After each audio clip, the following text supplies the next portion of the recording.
Bye bye bye bye బాయ్‌లోనే బాయ్‌లోనే బాయ్‌లోనే బల్లి వలికే ఆగర్రి. బాయిలున్న బల్లి ఏమని పలికింది? బాయిలున్న బల్లి ఏమని పలికింది తెలుసుకోవాలనుకుంటారా? ఒకసారి మనం బల్లిని అడిగి తెలుసుకుందాం. బల్లి నువ్వేం పలికినావు? ఓహో! ఎలిమినేషన్ గురించి పలికినావా? డబుల్ ఎలిమినేషన్ గురించి పలికినావా?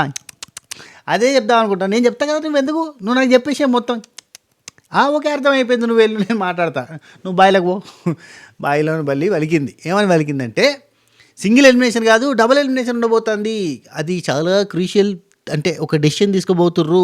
అది ఏంటి? ఒక తోపు కంటెస్టెంట్ని పంపిద్దామా వద్దా, పంపిద్దామా వద్దా, పంపిద్దాం, ఉయ్యాలో ఉయ్యాల అందమా లేదా అని చెప్పి ఆలోచిస్తూ ఆగుతూ ఉన్నారు. అట్లా డోలకం లాగా అటు ఇటు ఊగుతూ ఉన్నాడు మ్యాటరు.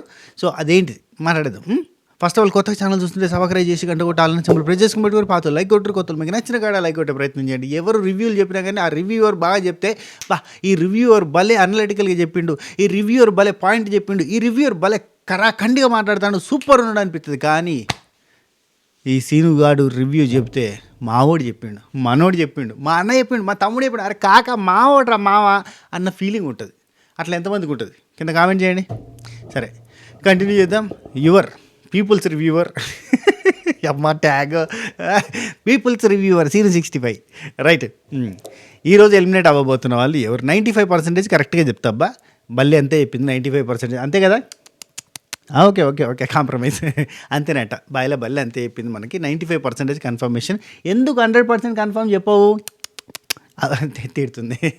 నువ్వేమైనా బిగ్ బాస్ వారాన్ని తిడుతుంది. ఓకే ఓకే, బిగ్ బాస్కి తెలుస్తుంది, మనకేం తెలుస్తుంది? షూటింగ్ అయ్యేదాకా మనకేం తెలుసు? మనకి ఇప్పుడున్న ఇన్ఫర్మేషన్ ఎట్టొస్తుందో తెలుసునా? చెప్తాండబ్బా. ఆగు, ఓ తూరాగు, చెప్తా. ఏమిలే, మనకి ఏవిలు ప్రిపేర్ చేస్తారు కదా, ఏవిలో ఏది వెళ్ళిపోయేటోళ్ళకి ఏవిలో, ఆ ఏవిలో ప్రిపేర్ చేసినప్పుడు ఎవరెవరు ఏవిలు ప్రిపేర్ చేస్తారు. ఒకరికైతే 2 ఏవిలు ప్రిపేర్ చేస్తారు, ఇద్దరియే బాటంలో ఉండేటి ఇద్దరియే. ఒకవేళ ఇద్దరిని ఎలిమినేట్ చేసేది ఉందనుకో, అప్పుడు 3 ఏవిలు ప్రిపేర్ చేస్తారు, ముగ్గురియే. దాన్ని బట్టి చెప్పచ్చా. ఇంకోటి, ఈ ఎలిమినేషన్ అయ్యేట వాళ్ళ కోసం క్వశ్చన్ పేపర్ ప్రిపేర్ చేస్తారు కదా, అక్కడ నుంచే మనకి ఇన్ఫర్మేషన్ వస్తుంది కదా. అది ఎవరి కోసం క్వశ్చన్లు ప్రిపేర్ చేస్తారో దాన్ని బట్టి చెప్పుకోవచ్చు. అదే ఓకే, చాలా చేద్దాం. పర్లేదా?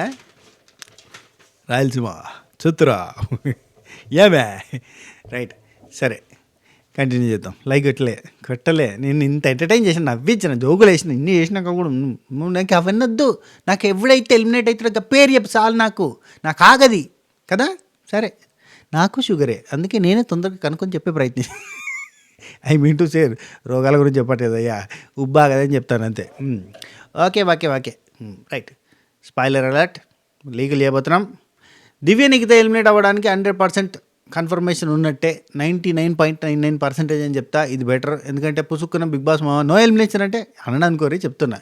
సింగిల్ ఎలిమినేషన్ కూడా ఉండదు, డబుల్ ఎలిమినేషన్ పక్కాగా ఉంటుంది. దివ్య నిఖిత ఎలిమినేట్ కాబోతుంది. పోయిన వారమే ఎలిమినేట్ అయ్యే కంటెస్టెంట్, లీస్ట్లో ఉన్న కంటెస్టెంట్, ఈవెన్ మనకు కూడా ఆ గన్నులు పెట్టి పుసుకో అంటే ఎర్ర కలర్ కాన్ఫిటీ వచ్చింది, ఖచ్చితంగా తను ఎలిమినేట్ అని అప్పుడు కూడా తెలుసు. కానీ పౌరస్త్రాల్లోని 3వ పవర్ని వాడడం వల్ల తను సేవ్ అయిపోయింది, లేకపోతే అప్పుడే ఎలిమినేట్ అయ్యేది. అది పరిస్థితి. అగమ్య గోచరమైన పరిస్థితిలో ఉన్న తనకి ఓటు బ్యాంకు పెరగాలి అంటే ఖచ్చితంగా తనుజకు ఆపోజిట్గా నిలబడి పోటీ పడాలి, తనుజకు ఆపోజిట్గా నిలబడి గట్టి ఫైట్ ఇవ్వాలి. కానీ ఏం చేసింది? మళ్ళీ శుక్రవారం దాకా తినకి ఎటువంటి లేకుండా పోయేసరికి ఖచ్చితంగా తను ఎలిమినేట్ అయ్యే సిచ్యువేషన్కి వచ్చింది. అసలు తను పెట్టుకున్న గొడవకి అనూహ్యంగా ఓటింగ్ పెరిగి తనను ఉంచాల్సిందే. తనను పంపిస్తే ఎక్కడ షో డల్ అవుతుందో అని బిగ్ బాస్ యాజమాన్యం చాలా ఆలోచించి తనని ఉంచితే, తను మాత్రం ఏం చేసింది? నన్ను ఉంచుతారా అని చెప్పి వాళ్ళ మీద ఉంచింది. మ్యాటర్ ఏంటంటే, ఆ రోజు దివ్య నిఖిత పెట్టిన గొడవ మామూలు గొడవ కాదు, రచ్చ. అంటే నేనేంటో చూపిస్తాను, నన్ను ఈ వారం ఉంచండి అని అన్నది. కానీ ఈ వారం తనకి ఉండబుద్ధి అవుతుంది, కాలు నొప్పి కూడా ఉంది కదా, సాల్తీ అనుకుంటుంది. అందుకే. అండ్ ఇంకోటి, ఆ నామినేషన్లో ఎవరైతే గట్టి గొడవ పెట్టుకుంటారు, ఎవరైతే గట్టిగా అగ్గి మీద గుగ్గిలమవుతారు, ఎవరైతే పచ్చగడ్డేస్తే బగ్గుమంటుంది, నీళ్ళల్లో నానబెట్టేసినా కానీ బగ్గుమంటుంది, పెట్రోల్లో మండుతుంది అని అనుకుంటాం, వాళ్ళిద్దరూ పోయి ఆలింగనం చేసుకుని, ఆ లైబలై చేసుకొని, హగ్గు చేసుకొని మా అసలు బుగిపాలు చేశారు కదా, ఎందుకు అని చెప్పి బిగ్ బాస్ అనుకుంటాడు కదా. ఇక నిన్ను నమ్మనమ్మా నువ్వు వెళ్ళమ్మా అంటాడు. అది సంగతి జరిగింది. దివ్యనిఖితను పంపించేస్తున్నారు. అండ్ దివ్యనిఖితకు ఓటు బ్యాంక్ కూడా పెద్దగా ఏం క్రియేట్ కాలేదు. ఇక్కడ ఓటు బ్యాంక్ అంతా కూడా ముగ్గురు చుట్టూ తిరుగుతుందబ్బా, మ్యాక్సిమం ముగ్గురు చుట్టూ. చెప్తాను కదా, ఒకటి కళ్యాణ్ పడాలా లేవాలా ఎవరు అన్నారబ్బా ఇది ఎక్కడ నిన్న కళ్యాణ్ పడాలా లేవాలా మొత్తానికి అయితే కళ్యాణ్ పడి లేచిన కెరటంలాగా లేస్తాం మీదికి పోతాడు. ఆయన నాకు నిన్న ఎపిసోడ్లో భలే నచ్చింది కళ్యాణ్. రైట్. ఇంకోటి తనుజ, వీళ్ళిద్దరి మధ్యలోనే తిరుగుతుంది. స్టార్టింగ్ అంతా తనుజ చుట్టూ తిరిగింది, ఇప్పుడు వచ్చి కళ్యాణ్ చుట్టూ తిరుగుతుంది. కళ్యాణ్ విన్నర్ అయ్యే chances are very very very high. నేను ఇదివరకు ఎప్పుడో జమాలో చెప్పిన నా సిక్స్త్ సెన్స్ ప్రకారంగా ఖచ్చితంగా విన్నర్ కళ్యాణ్ అయ్యే ఛాన్స్ ఉంది. నాకు అనిపించింది, నా సిక్స్త్ సెన్స్ కనిపిస్తే జరుగుతుందని నేను చాలాసార్లు చెప్పిన. అండ్ ఇవాళ క్యాప్టెన్సీ రివోక్ అంటే కళ్యాణ్కి క్యాప్టెన్సీ తీసేస్తారని అంటున్నారు కదా. 99.99% తీసేయరు అనేది నాకు అనిపిస్తుంది. నాకు అనిపిస్తే అది జరుగుతూ ఉంటుందన్న ఒక చిన్న నమ్మకం. ఖచ్చితంగా జరుగుతుంది కదా, 90% జరుగుతుంది. సో అది మ్యాటర్. అండ్ రెండోది కళ్యాణ్ చుట్టూ తనుజ చుట్టూ. ఇక అది కాకుండా అంటే అంతో ఇంతో అంటుతుంది అంటే అది ఇమాన్యుల్కే అంటుతుంది. Because of his entertainment. 3 చీజ్ ఇస్తాడు ఆయన, 3 ఇస్తాడు. ఏంటిది? ఒకటి ఎంటర్టైన్మెంట్, 2 ఎంటర్టైన్మెంట్, 3 ఎంటర్టైన్మెంట్. ఈ ఎంటర్టైన్మెంట్ నచ్చి జనాలు బాగా ఓటేస్తారు. అండ్ గేమ్స్లో కూడా పర్ఫెక్ట్గా ఆడతాడు, సూపర్ ఆడతాడు, 100% ఆడతాడు. కాబట్టి తనని నచ్చి ఓట్లేస్తారు. అండ్ నిన్న జరిగిన ఇన్సిడెంట్కి ఖచ్చితంగా డిమాండ్ పవన్కి ఖచ్చితంగా ఓట్లు పడతాయి. ఆ లాస్ట్ 1 అవర్లో ఖచ్చితంగా గట్టి ఓట్లు పడతాయి. డిమాండ్ పవన్కి ఇంతంత ఓటింగ్ ఉంటుంది. సో ఇట్లా వీళ్ళందరికీ ఓటింగ్ ఉంది. కానీ మిగిలిన వాళ్ళకి భరణి అన్నకి అండ్ సంజన అక్కకి, సుమన్ శెట్టి అన్నకి అండ్ మన దివ్యనిఖితకి వీళ్ళకి ఎవరికి ఓటు బ్యాంక్ లేదు. బ్యాంక్ ఉంది, బ్యాంకులో ఖాతా ఉంది, అన్నీ ఉన్నాయి, పైసలు ఉన్నాయి, కానీ ఓటు బ్యాంక్ లేదు. అది మెయిన్ మ్యాటర్. కాబట్టి ఏంటంటే వీళ్ళందరూ ఎలిమినేషన్ రౌండ్లో ఉంటారని మనం ముందు నుంచి మాట్లాడుకుంటాం. అందరికీ చారని పంచుకున్నారు. కాబట్టి అంటే అందరికీ 4%, 3%, 5% అట్లా పంచుకున్నారు. సో అందరు కూడా డేంజర్ జోన్లో ఉన్నట్టు. ఇందులో ఒక ఆకు ఎక్కువగా పాజిటివిటీ వచ్చింది. పాజిటివిటీ కాదు, ఓటు బ్యాంక్ వచ్చింది భరణి అన్నకి. సో భరణి అన్న కూడా సేఫ్. మనం ముందు నుంచి అనుకుంటున్నట్టుగా సంజనక్క కూడా సేఫ్. సంజనక్క కూడా ఓటింగ్ పడుతుంది అని అన్నారు. కడిగేస్తే సంజనక్కకి ఓటింగ్ పెద్దగా ఏం పడలేదంట. సంజనక్కకి, సుమన్ శెట్టి అన్నకి అండ్ దివ్యనిఖితకి ముగ్గురు కూడా డొల్లా ఓటింగ్లో. అండ్ దివ్యనిఖితకి అయితే డిజాస్టర్ ఓటింగ్. అసలు ఓటింగే పెద్దగా ఏం లేదు. ఎందుకు? తనుజకు ఆపోజిట్గా నిలబడితే ఓటేసారు, తనుజకు ఆపోజిట్గా నిలబడకపోతే ఓటేయరు. ఎందుకు వేస్తారు? ఎందుకంటే తనుజకు ఆపోజిట్గా నిలబడకపోతే ఆ వాళ్ళందరికీ కూడా ఆల్రెడీ కళ్యాణ్ మీద హోప్స్ ఉన్నాయి, విన్నర్ అవుతాడని. ఆల్రెడీ ఇమాన్యుల్ మీద హోప్స్ ఉన్నాయి, బాగా ఆడతాడు కదా అని. డిమాండ్ మీద కొంత, రీతుకు మీద కొంత, ఇవన్నీ ఉన్నాయి. ఈ శత్రుశేషం అంతా కూడా తనుజ అంటే నచ్చని వాళ్ళందరూ కూడా దివ్యకు వచ్చి ఓటేసారు మొన్న. అట్లా ఓటేయాలంటే ఇవి తనుజకు ఆపోజిట్గా నిలబడాలి. తనుజ చుట్టే తిరుగుతుంది అన్న దగ్గర నుంచి ఇప్పుడు కళ్యాణ్ చుట్టూ కూడా తిరుగుతుంది. కాబట్టి నో ప్రాబ్లం ఎట్టాలన్నట్టుగా అయిపోయింది. అండ్ దివ్య వచ్చేసి గొడవ కూడా పెట్టుకోలేదు. That's it. దివ్య ఎలిమినేట్ అవ్వడానికి మెయిన్ రీజన్స్ ఇవే. అండ్ ఇంకోటి దివ్యనిఖిత విషయంలో చెప్పాలంటే ఆ భరణి అన్నతోటి ఆ బాండింగ్ అంతా బీభత్సమైన. ఫస్ట్లో భరణి అన్నకి నెగిటివ్ అయింది. ఇప్పుడు కంప్లీట్గా ఏంటంటే దివ్యనిఖితకి నెగిటివ్ అయితే వచ్చింది. ఎందుకంటే తన కమాండింగ్ ఉందని ఊకే పోక్ చేస్తూ చెప్తున్నాడు బయటకి. భరణి అన్న ఆమెతోటి సార్ట్అవుట్ చేసుకోడు, కానీ బయటకు కమాండింగ్ అనేది అండ్ అన్నెసెసరీ ఎంట్రీస్ అని ఇవన్నీ కూడా తనకి కూడా బాగా నెగిటివ్ అయిపోయింది. ఫామ్ కాలేదబ్బా, అంతే. ఓటు బ్యాంక్ ఫామ్ కాలేదు. నచ్చిన వాళ్ళు తక్కువ మంది. కరాఖండిగా మాట్లాడుతుంది, ముక్కుసుటిగా చెప్తుంది, స్ట్రైట్ ఫార్వర్డ్గా ఉంటుంది, అనుకున్నదంతా చెప్పేస్తుంది. ఇవన్నీ ట్యాగ్స్ ఉన్నాయి, కాకపోతే కొంతవరకే ఉన్నాయి. అవి ఏంటంటే జస్ట్ ఒక గట్టిగా చెప్పాలంటే టోటల్ ఫాలోయింగ్లో బిగ్ బాస్ని ఫాలో చేసేటోళ్ళలో గట్టిగా చెప్పాలంటే 2-3%, 5% వరకు కూడా లేరు దివ్యనిఖితని మెచ్చేటోళ్ళు, నచ్చేటోళ్ళు. బాగానే ఉంటుంది, బాగానే ఆడుతుంది, బాగానే కరకండి స్ట్రైట్ ఫార్వర్డ్గా మాట్లాడుతుంది, పాయింట్స్ పెడుతుంది. కానీ అప్పుడు ఆ పాయింట్స్ని అద్భుతం అని అన్నోళ్ళు ఇప్పుడు ఆ పాయింట్సే మంచి పాయింట్స్ కాదు, అసలు మాట్లాడడం రాదు అని మాట్లాడేసరికి వీటిని బాగా సర్టిఫై చేసిన వ్యక్తి రిటర్న్లో మాట్లాడేసరికి కొంచెం నెగిటివిటీ కూడా వచ్చేసింది. పాపం రియలైజ్ అయింది నిన్ననే, అసలు నాకు ఈ మనిషి నన్ను అట్లా అన్నాడు, ఇప్పుడు ఇట్లా అంటుండు, నువ్వు సూపర్ మాట్లాడతావు అన్న మనిషి ఇప్పుడు అసలు మాట్లాడరాదు అంటున్నాడు. ఇవన్నీ రియలైజ్ అయింది. కానీ నిన్న రియలైజ్ అయింది. పోయిన వారం రియలైజ్ అయ్యి తన చేత ఫైట్ పెట్టుకుంది. ఈ వారం రియలైజ్ అయ్యి భరణి అన్న ఏంది ఇట్లా చేసిండని చెప్పి అనుకుంది. కానీ ఏం చేస్తాం, అయిపోయింది. చేతులు కాలిన తర్వాత ఆకులు పట్టుకున్నట్టు ఉంటుంది పరిస్థితి. ఎలిమినేట్ కథం. రెండోది సంజన గారు అండ్ సుమన్ శెట్టి అన్న, వీళ్ళిద్దరిట్లలో ఒక్కరు ఎలిమినేట్ అవ్వబోతున్నారు. అది ఎవరు అనేది ఇంకా సస్పెన్స్ థ్రిల్లర్ మూవీ లెక్క ఉంది. ఇద్దరికి ఓటు బ్యాంక్ సేమ్ వచ్చిందంట. దాదాపు 3-4% కంటే ఎక్కువ రాలేదు అని. అంటే మనకు అన్అఫిషియల్గా చూస్తే అంటే మనకు తెలుస్తున్నది ఇదైతే. అఫీషియల్లో కూడా పెద్ద ఓటు బ్యాంక్ ఏం రాలేదు.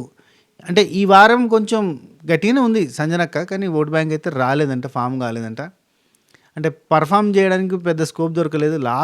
లాస్ట్ రోజు పర్ఫామ్ చేసింది ఆ టాస్క్ ఆడింది, కానీ అది టఫెస్ట్ టాస్క్ కాదు. ఎందుకంటే 1 నుంచి 100 వరకు అవి పెట్టుకోవడం అంటే అది పెద్ద టాస్క్ కాదు, లిటరల్లీ టుమ్రీ టాస్క్ అది షోయల్కి పెట్టడము అండ్ షోయల్తో పాటు వీళ్ళకి పెట్టడం. రీతు గట్టిగా ఆడుతుంది కదా, కొంచెం అన్న మినిమం టాస్క్ అని పెట్టేది. అది చాలా సింపుల్ టాస్క్ ఉన్నది. ఓ కర్ర మీదకి వెళ్ళి నడుచుకుంటూ పోయి సంచులు ఇప్పుకొని సంచులకి వెళ్ళి 1, 2, 3, 4 అని 100 వరకు పెట్టాలంట. 100 పాసిబిలిటీస్ ఏందో ఉంటుంది గేమ్ కూడా. అలాంటి గేమ్లు పెడితే ఆడ ఓటు బ్యాంకులు వస్తాయి. అందులో గెలిచినా పెద్ద వేరు ఉండదు.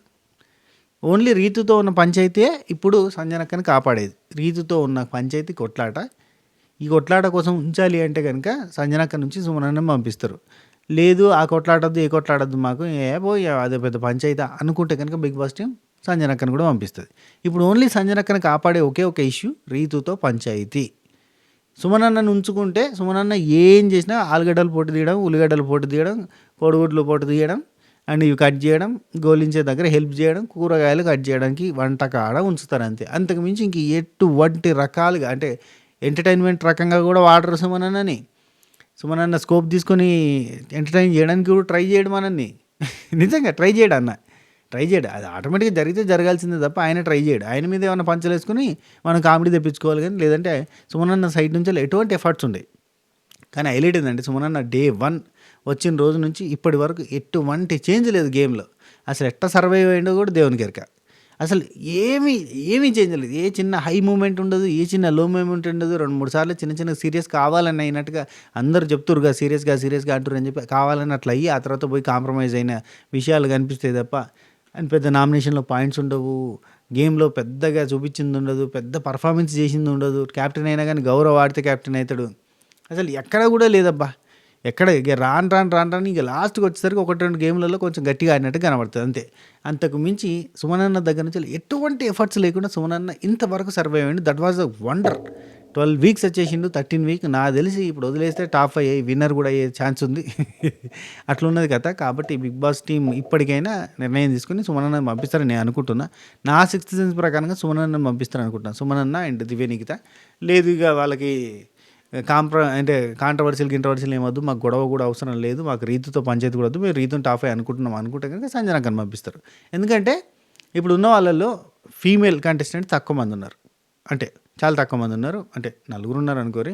రీతు, సంజనక్క, దివ్య నిఖిత, తనుజ 4 ఉన్నారు. ఇందులో 2 మనకి టాప్ 5లో చూడవచ్చు. ఆ 2 ఎవరంటే ఒకరు తనుజ, రెండోది మన రీతు చౌదరి. వీళ్ళిద్దరే ఉంటారు అబ్బా టాప్ 5లో మ్యాక్సిమం. కాబట్టి వీళ్ళిద్దరిని పంపించేస్తారు, దివ్య నిఖితని సంజనని పంపిస్తారు. కానీ ఈ సంజనక్కని ఈ వారం పంపుతారా? ఒక ఫీమేల్ ఒక మేల్ పంపించేసి నెక్స్ట్ వీక్ ఒక అంటే ఫీమేల్ పంపుతారా అనేది ఒక క్వశ్చన్ మార్క్ అంతే. సో ఇప్పుడు మిరాకిల్స్ జరిగి ఇప్పుడు సంజనక్క ఉన్న, సుమనన్న ఉన్న, వీళ్ళు TTF కొట్టి అంటే టికెట్ టు ఫినాలే కొట్టేసి లేదంటే ఎవిక్షన్ ఫ్రీ పాస్ కొట్టి ముందరకు పోతారంటే అట్లా కూడా లేదు.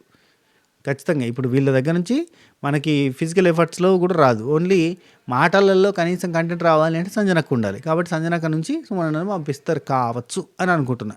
ఇది ఎలిమినేషన్కి సంబంధించిన వీడియో. ఈ వీడియో మీకు నచ్చిందని అనుకుంటున్నా. అండ్ ఈ వీడియో మీకు నచ్చితే లైక్ చేయండి, షేర్ చేయండి, కామెంట్ చేయండి, సబ్స్క్రైబ్ చేయండి. ఒకవేళ మీకు నచ్చకపోతే కనుక ఏం చేయకూడదు, అప్పుడే కొండరు.